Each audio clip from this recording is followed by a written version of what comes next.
ప్రభుత్వ ఉద్యోగం కోసం ఎదురు చూస్తున్నారా? అయితే మీకోసమే ఈ update. Central university of south Bihar నుంచి కొన్ని పర్మనెంట్ నాన్ టీచింగ్ పోస్టుల భర్తీకి ఒక కొత్త నోటిఫికేషన్ రిలీజ్ అయ్యింది. దాని పూర్తి వివరాలేంటో ఇప్పుడు తెలుసుకుందాం. ఒక మంచి కెరియర్, జాబ్ సెక్యూరిటీ ఇచ్చే ప్రభుత్వ ఉద్యోగం చాలా మందికి ఒక కల. ఆ కలను నిజం చేసుకునేందుకు ఇది ఒక మంచి అవకాశమనే చెప్పాలి. ఎందుకంటే ఇవేవో టెంపరరీ జాబ్స్ కాదు, ఏకంగా కేంద్ర ప్రభుత్వ పర్మనెంట్ ఉద్యోగాలు.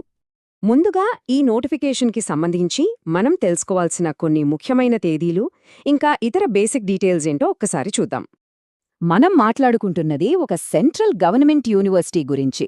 ఇక్కడ భర్తీ చేస్తున్న పోస్టులన్నీ కూడా నాన్ టీచింగ్ కేటగిరీ కిందకొస్తాయి. అన్నింటికన్నా హైలైట్ ఏంటంటే ఇవన్నీ పర్మనెంట్ జాబ్స్. అంటే ఒక్కసారి జాబ్ వస్తే కెరీర్కి పూర్తి భద్రత ఉంటుంది. ఈ డేట్స్ చాలా ఇంపార్టెంట్, జాగ్రత్తగా గుర్తుపెట్టుకోండి. అప్లికేషన్స్ ఆల్రెడీ December 16న స్టార్ట్ అయిపోయాయి. ఇక లాస్ట్ డేట్ వచ్చేసి January 15. టైం చాలా తక్కువ ఉంది, కాబట్టి అర్హత ఉంది అనిపిస్తే అస్సలు ఆలస్యం చేయకుండా అప్లై చేసేయండి. సరే, ఇక అసలు విషయానికి వద్దాం. ఈ నోటిఫికేషన్ స్పెషాలిటీ ఏంటంటే దాదాపు అన్ని రకాల ఎడ్యుకేషనల్ క్వాలిఫికేషన్స్కి సరిపోయే జాబ్స్ ఉన్నాయి. అవేంటో ఇప్పుడు చూసేద్దాం. కేవలం పెద్ద పెద్ద డిగ్రీలు ఉన్నవాళ్లకే కాదు, 10th క్లాస్ పాస్ అయిన వాళ్లకి, ఇంటర్మీడియట్ పాస్ అయిన వాళ్లకు కూడా ఇక్కడ అద్భుతమైన అవకాశాలున్నాయి. కాబట్టి ప్రతి ఒక్కరూ వాళ్ల క్వాలిఫికేషన్కు తగ్గ జాబ్ ఏదైనా ఉందేమో కొంచెం శ్రద్ధగా చూడండి. ఫస్ట్ 10th క్లాస్ అర్హతతో ఏమేం జాబ్స్ ఉన్నాయో చూద్దాం. మల్టీటాస్కింగ్ స్టాఫ్ అంటే MTS పోస్ట్ ఉంది. దీనికి ఎలాంటి ఎక్స్పీరియన్స్ అవసరం లేదు. జీతం కూడా దాదాపుగా 35,000 వరకు వస్తుంది. అలాగే కుక్ పోస్ట్ కూడా ఉంది. దీనికి 2 ఏళ్ల అనుభవం అడిగారు, కానీ శాలరీ చూడండి, 45,000 వరకు ఆశించవచ్చు. ఇక ఇంటర్మీడియట్ క్వాలిఫికేషన్ ఉన్నవాళ్లకు కూడా మంచి జాబ్స్ ఉన్నాయి.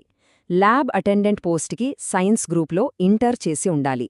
లైబ్రరీ అటెండెంట్ అవ్వాలంటే ఇంటర్తో పాటు లైబ్రరీ సైన్స్లో సర్టిఫికెట్ కోర్స్ చేసి ఉండాలి. ఇక ఫార్మసిస్ట్ పోస్టుకైతే ఫార్మసీలో డిప్లొమా తప్పనిసరి. ఇక్కడ ఒక విషయం గమనించారా? ఫార్మసిస్ట్ పోస్టుకు శాలరీ చూడండి, సుమారుగా 60,000 రూపాయల వరకు ఉంది. అన్నింటికన్నా బెస్ట్ పార్ట్ ఏంటంటే ఈ పోస్టుకు కూడా ఎలాంటి ముందస్తు అనుభవం అవసరం లేదు. ఇది నిజంగా ఒక గ్రేట్ ఆపర్చునిటీ. ఇక బ్యాచిలర్ డిగ్రీ ఉన్నవాళ్ల కోసం లోయర్ డివిజన్ క్లర్క్ అంటే LDC పోస్టులు ఉన్నాయి. దీనికి టైపింగ్ స్కిల్స్ అనేవి చాలా అవసరం. పర్సనల్ అసిస్టెంట్ పోస్ట్కి స్టెనోగ్రఫీ తెలిసి ఉండాలి. ఇంకా జూనియర్ ఇంజనీర్ పోస్ట్కి ఇంజనీరింగ్ డిగ్రీ లేదా డిప్లొమాతో పాటు కొంచెం ఎక్స్పీరియన్స్ కూడా అడుగుతున్నారు. సో మనం గుర్తుంచుకోవాల్సిన మెయిన్ పాయింట్స్ రెండే. ఒకటి, ఇవన్నీ permanent central government jobs. 2, MTS ఇంకా ఫార్మసిస్ట్ లాంటి మంచి పోస్టులకు ఎలాంటి ఎక్స్పీరియన్స్ అవసరం లేదు. ఇది నిజంగా చాలామందికి ఒక గోల్డెన్ ఆపర్చునిటీ. సరే, క్వాలిఫికేషన్స్ ఉన్నాయని అనుకుంటే ఇక నెక్స్ట్ స్టెప్ ఏంటి? అప్లై చేసుకోవటమే. ఆ ప్రాసెస్ ఎలా ఉంటుందో ఇప్పుడు స్టెప్ బై స్టెప్ తెలుసుకుందాం. ఫీజు విషయంలో ఒక గుడ్ న్యూస్ ఉంది. మహిళా అభ్యర్థులందరికీ ఫీజు పూర్తిగా మినహాయించారు. 0 ఫీజ్. అంతేకాదు SC, ST ఇంకా దివ్యాంగులకు కూడా ఎలాంటి ఫీజు లేదు. కేవలం జనరల్, OBC మరియు EWS కేటగిరీకి చెందిన పురుష అభ్యర్థులు మాత్రమే 1,000 రూపాయల ఫీజు చెల్లించాల్సుంటుంది. అప్లై చేయడం కూడా చాలా సింపుల్.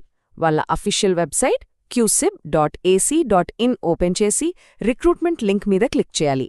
ఆన్లైన్ ఫామ్ని జాగ్రత్తగా ఫిల్ చేసి ఫీజు అప్లై అయితే అది పే చేసి సబ్మిట్ చేయడమే. ఒక్క విషయం మర్చిపోద్దు, లాస్ట్ డేట్ January 15th. ఇప్పటిదాకా మనం ఈ నోటిఫికేషన్ గురించి దాదాపు అన్ని ముఖ్యమైన వివరాలు చూశాం.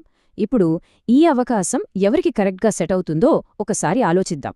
క్విక్గా ఒకసారి మెయిన్ పాయింట్స్ రివైజ్ చేసుకుందాం. జాబ్స్ వచ్చింది central university of south Bihar నుంచి. ఇవన్నీ పర్మనెంట్ నాన్ టీచింగ్ పోస్టులు. 10th, ఇంటర్, డిగ్రీ ఇలా వేర్వేరు క్వాలిఫికేషన్స్ ఉన్నాయి. అప్లై చేయడానికి లాస్ట్ డేట్ January 15. చూశారు కదా, దాదాపు అందరికీ వాళ్ల బ్యాక్గ్రౌండ్కి తగ్గట్టు ఏదో ఒక పోస్ట్ ఈ నోటిఫికేషన్లో ఉంది. మరి ఒక strong, stable government career start చేయడానికి ఇది సరైన అవకాశమే అనిపిస్తోందా? ఒక్కసారి ఆలోచించండి. అర్హత ఉంటే మాత్రం అస్సలు మిస్ చేసుకోవద్దు. మరో విశ్లేషణతో మళ్ళీ కలుద్దాం.